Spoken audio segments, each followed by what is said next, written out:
teljesen egyértelmű, nyilvánvaló, hogy 3 politikai erő lesz a következő országgyűlésben, ez nem is kérdés számomra.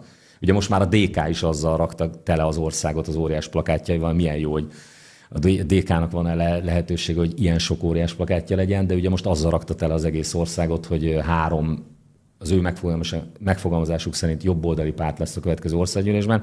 Ebből a jobboldaliságot azt most kivenném, mert az már nagyon bonyolult és nehezen értelmezhető, hogy mitől lenne jobboldali, akár a Tisza párt, vagy akár a Fidesz is egyébként. Meg szerintem idejét is múltak most már ezek a kategóriák. A francia forradalom idején ez jó volt, hogy baloldal, jobboldal, ez ma már ez nagyon zavaros lenne.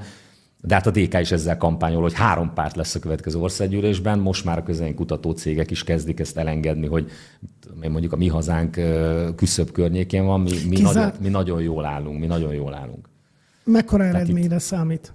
Hát ugye én százalékokat soha nem mondok, ebben nem is engedek, és nem is vagyok jós, de abban egészen biztos vagyok, hogy meglepetést fogunk okozni, és ezt nem csak közvéleménykutatásokra alapozom, főleg úgy, hogy ma már nem lehet komolyan venni a médiában megjelenő kutatásokat, ezt gondolom mindenki látja, hogy teljesen komolyan vehetetlenek ezek a közvéleménykutatási adatok. Abból tudom leszűrni, hogy december óta járom az országot, országjáráson vagyok, és hát én 30 éve járom az országot, a hazámat, ebből ugye 3,5 éve, mint parlamenti frakcióvezető fizetést kapok ezért, azelőtt, mint civil, sőt a saját pénzemből tettem ugyanezt az elmúlt 30 évben, de én soha ilyen nagy tömeg előtt nem tartottam lakossági fórumokat, most éppen legutoljára Borsod, Abaúj-Zemplén vármegyét jártam körbe, Miskolcon éppen Dúró Dóra mondta, hogy 2010-ben, amikor azért volt egy óriási nagy hangulat, akkor voltak ilyen fórumok, és most tényleg azt látom, hogy nagyon nagy a várakozás,